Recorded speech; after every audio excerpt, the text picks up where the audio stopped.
HIV Real Talk, Real Solution. I am your host, Teresa Giles, and I have a special guest here with us today. And we're going to really get into talking about what it means to test, what's the stigma around it. And I want to introduce Jonathan Rodriguez. He's also one of our employees. So he's going to be our guest on the podcast today. So I want you to sit back, relax for the next 30 minutes. This is going to be your destiny. This is what's happening. So I'm going to get right into it.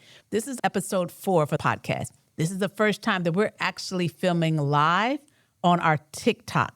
So this is a special episode for us because we're trying to be fun and innovative. So stay with us. All right, I'm going to get started. Now, what are you afraid of? When I say that, I mean, is it the needle, the results? You know, why do we not get tested? Is someone seeing you in the clinic? You don't want anyone to see your car drive into the clinic.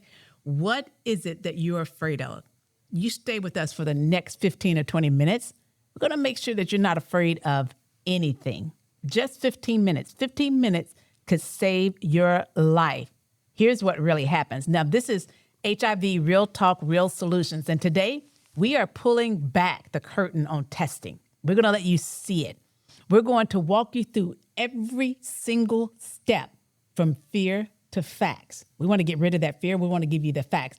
Our guest today, Jonathan, that I just told you, is the front line of this movement. He is our outreach specialist here at Hope and Health. Jonathan, thank you so much for joining us and explaining this process. No worries. Thank you so much for having me, Teresa. I don't know, I haven't seen the next episode yet. But if I am, thank you for letting me be the first. Absolutely. Yeah, no, this is what I do every day. Thrilled to always do it. I like to think of myself as being boots on the ground. So I'm out there literally in those communities representing Hope and Help and just trying to do my best to dispel that stigma for HIV, you know? I love that. Jonathan, let's start with the first reason, the number one reason people don't test, and that is it doesn't apply to me. I'm not in the high risk. I'm very low risk. I don't even know what they're talking about. I don't do those type of things. Why should everyone make testing a routine part of their health? I hear so many times like, oh, that doesn't apply to me. I'm in a relationship. We've been together strong. Unfortunately, HIV can infect anybody. You know, it doesn't have a specific look. It doesn't really care about your demo, your race, your sexuality, your tax bracket. Right. Anyone could get it. But that's why we're out here, is to make sure that everybody gets that opportunity to get tested. And then we could also educate those people who come in to get tested, and we can remind them that anybody who's HIV positive can still live a long, meaningful life. So it's not about judging. It's not about saying you must be that person or you're that female. It's about your health. It is literally about your own personal health data. Mm-hmm. What do you get from that when people come in? What would you say to them? If a person comes to the clinic and they want to get a rapid test done, they want to find out if they have been exposed to HIV or HEP C or syphilis. First thing I always tell them is thank you for coming in and saying about yourself. For a lot of people, that's hard to come to, you know what I mean? Especially, it's hard to say, but I think a lot of people these days, I feel like they think that you have to be a certain type of person to get HIV. And again, anybody could get it, right? Exactly. I think that I've had someone tell me that their daughter couldn't possibly get HIV because she wasn't a lesbian. Of course, straight men think they can't get it, or straight women think they can't get it. So when they come in and get tested with me, that's my opportunity to break down that stigma. And I always remind anybody, like everybody that comes in, you know, they should be getting tested. Someone who's sexually active should be getting tested at least like every 6 to 3 months per CDC. Even people who are in committed relationships, they should get tested at least once a year just to know their status. Right. I want to say this to everyone that's out there that will listen to this podcast and everyone that has joined us live. Stop thinking of HIV tests as a judgment of your life. If I could say it is not a judgment of your life, start thinking of it as a vital sign of your health. It's just like your blood pressure. We automatically get blood pressure, right? I have a blood pressure kit at home. I do it all the time. So stop thinking HIV is a judgment. So what would you say to someone about that quote? Absolutely. I agree with you, Teresa. It's checking in with yourself. That's what I tell people. Like, thank you for coming in to see about yourself. It's not just, I do the test and then we wait and we find out. I tell them it's an opportunity for a client to educate themselves about something they might not have known before. It's an opportunity for that person to do a mental check-in with themselves. Like what we preach here at Hope and Help is harm reduction. Yeah. And getting tested is just one of those ways to get in and educate yourself and be just safe, you know? Yeah, I like that. Okay, so I want to walk us through the steps, like the next 15 minutes, just a walkthrough. So let's paint the picture. So I'm a listener, I'm listening right now, or I'm live on TikTok, and I'm one of those people who's been putting it off. I'm nervous. I see Hope and Help mobile testing van. I see someone on TikTok talking about Hope and Health, and I see it at community events, right? And my heart is pounding, thinking, okay, I'm afraid. I'm one of those people that I'm afraid, and I'm afraid someone's going to see me, right? And walk me through the moment. What happens when I get the courage to walk through those doors or walk up to the mobile unit? First off, I would say thank you for coming in. We see you. We know this could be a really scary time for you. And I mean, you know, from my experience, Teresa, I see people from all walks of life. Everybody ranges in their attitudes or their beliefs about like HIV or even testing. Right. You know, my job is to help meet them where they're at, you know, so I can try and build a relationship of trust, you know? There's no judgment from health educators. Like we see it all, to be frank. We're not trying to shame you or embarrass you. We want to empower you with tools that you can use at your disposal so you can be the best person For themselves. for themselves. People use the word confidential and they use anonymous. What's the difference? What does that mean when it comes to testing? Whenever we're out doing the testing, it's always going to be a private room. You're always going to be somewhere private where we can just talk. A lot of people, you know, even just getting the test itself, that's really hard. I probably feel a little bit of shame. Just to reiterate, there's no shame in getting tested. No, that's exactly what we need to hear. There is no shame. It's confidential. It could be anonymous. What about that needle? I've heard that it's a huge needle and I'm afraid of needles. How can you help me through that piece of it? Oh, yeah, of course. First, confidential doesn't always mean anonymous. That's not the same thing. Confidential means you give us your information and we're not going to share it. We're going to keep it private. The business is between you and me and this Exactly. test. It's not going to anybody else. You give us whatever information you're comfortable sharing. Whereas an anonymous test, you just get a number. I've done some tests where people don't want to know what their results are. It's difficult. So it's a lot that goes behind doing the testing. And not just the needle too, but a lot of people think we're taking blood. And I have to tell them, like, I'm specialized to do one specific thing, and that's HIV testing. The way the tests work, we just need a tiny little drop of blood, just a little finger poke. That's it. It's a small prick, and the knowledge that gives you is priceless, right? A little tiny drip of blood can give us all that information, and education is priceless. It is so worth taking that 30 seconds to come and get that test, right? Of course, out of the actual test takes a fraction of the time. A lot of it, especially while we're waiting for those results, is the education aspect. It's talking about things like risk factors. It's, Teresa, I used to be a teacher, so my favorite part about this whole job is just doing the education. Yes. So I like to just come in and talk to people, ask them what they know about any of these illnesses, and do my best to figure it out for them. And make them feel comfortable. Because I know you can get yourself all the anxiety and then it's over with. But the knowledge you gain, the education that you gain is so much more valuable. HIV testing should be part of your regular routine of blood work and testing that you do. My annual is coming up and they test me for everything else. My vitamin D, they test me for all of the different bloods. And while they're taking that little prick of blood, I want to be tested for HIV or HEP C. Absolutely. Because it gives me more knowledge, more power over my health for myself. So I like that. I like that. Of course. Go ahead. I'm sorry. No, you're okay. A lot of people think they're so far removed from like getting an STI, like let alone HIV or Hep C. And I think it's my job to remind them that like, no, this is like an everyday thing. It's a lot of work. You got to dispel the stigma. You got to remind them like what the risks are. I mean, I bet nobody here knows that, you know, you can get Hep C from like a tattoo artist or like a piercer too. Yeah. You know? Yeah. It's reminding people that like these things are closer to home than they think it is, you know? Right. And I think it's something that we don't talk about, like, it's going to a tattoo artist with a dirty needle or something like that. Now I want to move into the wait and the what if. Yeah. You mentioned a little bit about the waiting time for the test. So the test is done. Now you come out, it's 15-minute wait. It seems like the longest 15 minutes. How long does it take? I tell people that we should get our results back within 15 minutes, but the whole session will take about 20. Some days I get a little talkative, so it might be 25.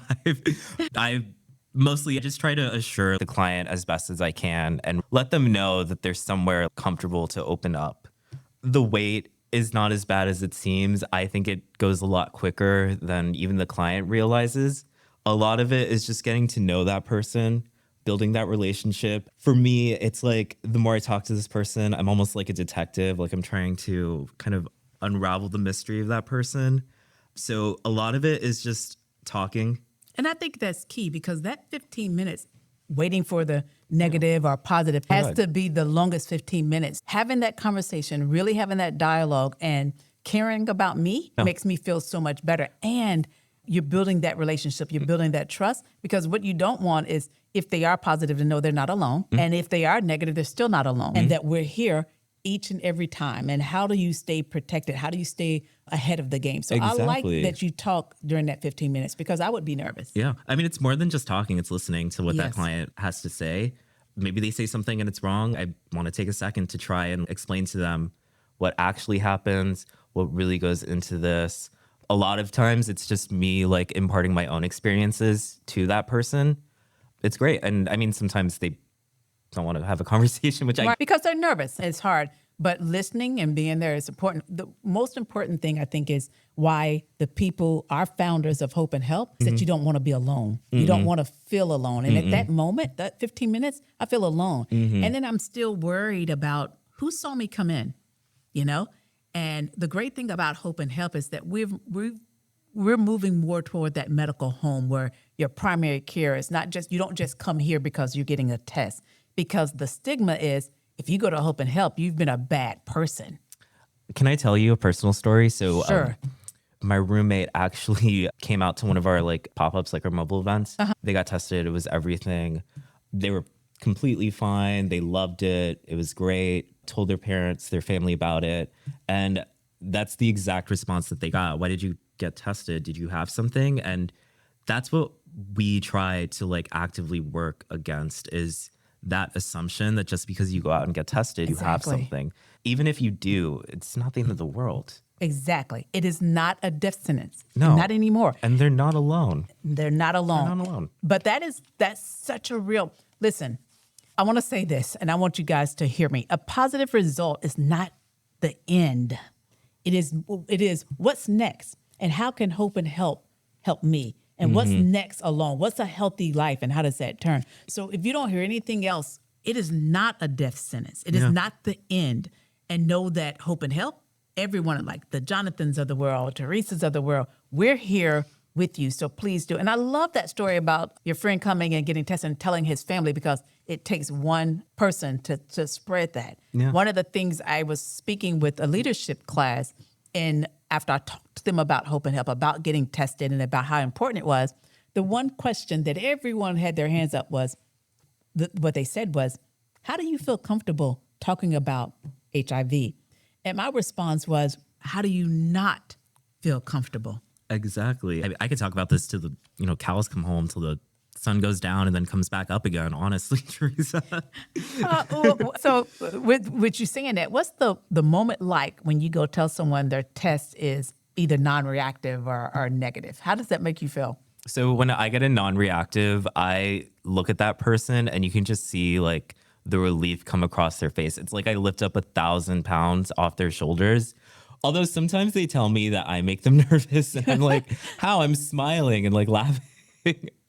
But what happens when it isn't, that it is positive? You're there, that compassionate side comes out for them to know that they're not alone. No, absolutely. And I mean, that's why we try to educate them during the test. So we can tell them it's not the end of the world. You have support. You have a care team here. I get a reactive. First thing I do is we bring our linkage specialist down. We get their contact. We get their number. We try to put them in care as quickly as possible. even those nights when we're out at like the clubs, like a Friday night, Saturday night, like that protocol still happens. And you know what? We'll see that person early Monday morning so that they can get in care and so that they can move on and still live that healthy life without being in fear of knowing. I think You know what I mean? I absolutely know what you mean. And I think one of the most important things that I heard is you said the word linkage. That you connected me with someone that walk is not alone. For those that have never heard of that word, what does linkage mean? So linkage just means putting you into care here at our clinic. It's pretty simple. Someone who gets linked here, of course, they get into our care, they get their meds, they see our medical staff. They also get a case manager to help kind of bring them in. So I'm not alone. yeah. Someone is working with me step by step, and I don't have to guess what's the next thing, Yeah. right? Someone is taking me step by step through my process. So even if you come out and tell me I'm non-reactive, I'm excited. If you come out and tell me that I am reactive, I can be excited to know that there is someone there with me. Entire process. It's not something that I have to guess. They're going to walk me through every step to live a healthy life. Exactly. We call that the warm handoff. So I am one part of the whole process that's just getting you into care. And if you're one that is sitting out there thinking, wait a minute, that sounds like me, I want you to call. I mean, we're here. Jonathan's here. So now I want to move us into that power move. All right. We want to talk about, so Jonathan, this has been incredibly helpful. I think our conversation has been very helpful for not only for myself, but for our listeners. You've taken the fear out of the process, you know? How can people find you? Where are the mobile units? And any big questions? How much does it cost? How do I get to you? If you want to come to me, you can always come to the clinic down here in Winter Park. Do come in, ask for a rapid, and then me or someone else from my team will help you. I don't know if they can ask for me personally by name, but we also do pop-ups all over Central Florida. Big thing about our prevention team is we always want to get into those communities. We feel like maybe they're not getting enough resources or support that they need. Does it cost anything? Can I come and get a free rapid test? Of course, we'll give you a gift bag to come and get tested, but you can always check our social media too to find out where our pop-ups are. We do a lot of weekend, Saturday night, Friday night pop-ups too. So we're, all over Orlando. We're in the clubs, we're in the schools. We're out there. So as you follow us on TikTok, I try to give the schedule of where we're going to be in our community through our mobile units. So if you can't come to 4122 Metric Drive, Suite 800, Monday through Friday, where you will see Jonathan, you can also be in our community and see where we are. Each week we do announce that on TikTok, but we also are on Facebook and Instagram. You can see, and when you want to get your rapid 100% free test, make sure you do that. And the Jonathans of the world, because Jonathan and all of our other employees would be there with you. So you have our clinic you can come to, or have our mobile units. Follow us on TikTok, Instagram, Facebook. Find out where we are because you can be there. We also like to be at community events and some of the state fairs or the local fairs that are going to be happening over the next 4 or 5 months. We will be there. Look for that hope and help. Look for the 2 H's. We will be there. I like that. And I like that the HIV and STI testing is fast and it's free. That rapid test is fast and free. I want to now call us to action. I want you to hear this, especially those that are listening to us. If you're watching us on the podcast, if you're watching us live on TikTok, your health is worth 15 minutes. Wouldn't you say? Your health is worth 15. Your peace of mind is worth 15 minutes. So don't wait. Do not wait. You can walk right in to Hope and Help for your free, fast, confidential tests. You can. You can also schedule an appointment. But Jonathan, what would you say? Would you tell them to come right now? Don't be afraid that you're a very nice person, that you will welcome them. Yeah, of course. I mean, I'll joke with them. I'll break the ice. What's your zodiac sign? What's your favorite like animal? All that stuff. Anything to just make these guys feel comfortable to come in and get tested. It's very, very important. Jonathan, thank you for your honesty and for your incredible work that you do here at Hope and Help. I want to thank everyone that is listening because it is very, very important. And everything that you've heard from Jonathan, he is here Monday through Friday. We are all here for you. So come out to us for Hope and Help. But I want to thank you for being here, right? This is HIV Real Talk, Real Solutions. And that's why we're here. We want you to know your status. Take your power back. Join us next week as we dive into some Medical Miracles with PrEP and PEP and the U equaling you. You don't want to miss it. Thank you. Thank you so very much for listening with us today. All of you that are live on TikTok, say hello to Jonathan. Make sure you keep us in mind. We're at Hope and Help. This is HIV Real Talk, Real Solutions. Bye, TikTok.